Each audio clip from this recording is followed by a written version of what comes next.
ঈদুল আজহার 2 রাকাত ওয়াজিব নামাজ 6 তাকবীরের সহিত ইমামের পিছনে কিবলামুখী হইয়া নিয়াত করিলাম আল্লাহু আকবার। এভাবে আমরা প্রথমে আল্লাহু আকবার, প্রথম আল্লাহু আকবার বলে আমরা এরকমভাবে হাত বাঁধব। আমরা অনেকে হাতও বাঁধতে পারি না, আমরা অনেকেই বাম হাত উপরে রাখি, ডান হাত এরকম দেই। আর নিয়ম হলো বাম হাত থাকবে, ডান হাত উপরে থাকবে। এই 2 আঙ্গুল দিয়ে আমরা কবজিকে ধরে রাখবো, আর 3টা আঙ্গুল এটা উপরে থাকবে। এই জিনিসটা আমরা ফলো করবো ইনশাল্লাহ। এরকম মজবুত করে ধরবো। এবার ধরার পরে হাত যদ্দূর যায়, আমরা অনেকে তো এরকমভাবে এরকম করি, এরকম করি, এরকম করি, এক একজন এক এক সূরাতে আমরা নামাজ পড়ি।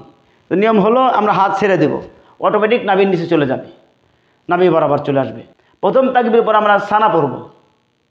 সানা পড়ে এরপরে আমরা কি করব, অতিরিক্ত 3টা তাকবীর, আল্লাহু আকবার একটা হয়ে গেল, আল্লাহু আকবার 2টা হয়ে গেল, আল্লাহু আকবার। এই 3বার মাথায় আমরা হাত বাঁধব। আগে একটা বলছি, তাহলে চতুর্থ মাথায় আমার কি হলো, হাত বাঁধা হলো। এই জিনিসটা আমরা ফলো করব। এরপরে আউযু বিল্লাহ বিসমিল্লাহ পরে সূরা ফাতিহা তেলাওয়াত করব। সূরা ফাতিহা তেলাওয়াত করার পরে আমরা অন্য একটা সূরা মিলাবো। অন্য নামাজের মতন আমরা রুকু সিজদা দিব। রুকুতে গিয়ে আমরা অনেকে ভুল করে থাকি। অনেকে আমরা রুকু এরকমভাবে এভাবে দেই, অনেকে এভাবে থাকি, অনেকে এভাবে দেই। এক একজন এক এক সূরাতে আমরা রুকু দিয়ে থাকি। সুন্নত তরিকা হলো আমরা হাঁটুকে মজবুত করে ধরব, আর আমাদের ঝুঁকি থাকবে সামনে, পায়ের পাতার উপর ভর থাকবে।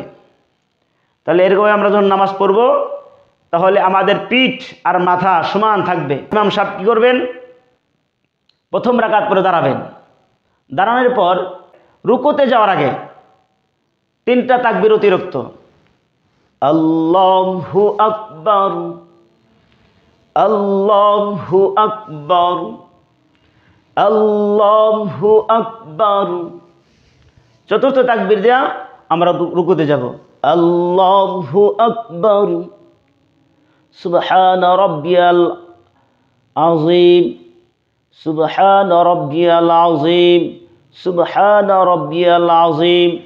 3 বার, 5 বার, 7 বার এভাবে আমরা আদায় করব। আবার আমরা সিজদায় গিয়া সুবহান রাব্বিয়াল আলা 3 বার, 5 বার, এরপর আর 7 বার এভাবে রেওয়ায়েত আছে। আমরা এরকমভাবে বেজোড় সংখ্যা পড়তে পারি। এভাবে আমরা ঈদের নামাজ আদায় করব। নামাজ পড়ে আমরা দৌড় দেব না। এরপরে আমাদের